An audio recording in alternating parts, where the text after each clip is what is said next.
Plans get canceled, and instead of feeling disappointed, you feel relief. To the world, that looks like laziness, but psychology says your brain isn't quiet. It's running on a completely different system of fulfillment, and today, we're going to prove it. The dopamine threshold. Here's the first reason it comes down to brain chemistry. Extroverts have a high dopamine threshold. They need loud, high-energy stimulation just to feel normal. Concerts, parties, crowds. That's not personality, that's neurology. But for you, your brain is more sensitive to dopamine. A quiet room, a good coffee, a film you've already seen that gives you exactly the right amount. Not too little, not too much. You don't need the world to shout at you to feel alive. You were built to hear the signal in the silence. If that just described how you feel, hit subscribe. We're building something here for the thinkers and the quiet observers. And drop a heart in the comments right now if that dopamine explanation just made your brain click. The sanctuary effect. The second reason is what psychologists call the sanctuary effect. In 2003, researchers at Cornell University found that people perform significantly better on complex cognitive tasks when they have perceived control over their environment. Noise levels, lighting, temperature, space. The moment that control disappears, the brain's executive function, the part responsible for focus, decision-making,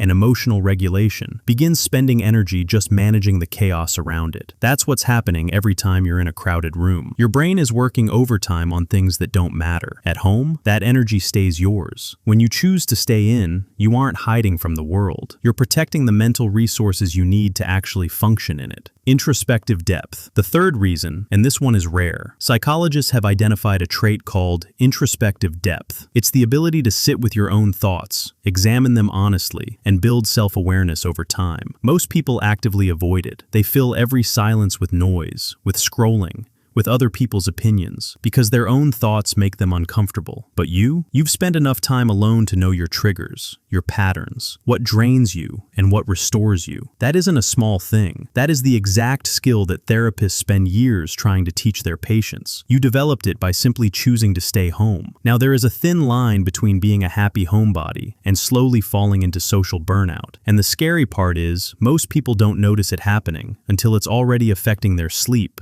their motivation, and their relationships. If this video finally gave you the words to explain why you love your own space, hit that like button right now. It genuinely helps more quiet minds find this channel. And if you want more psychology content that actually explains who you are, subscribe.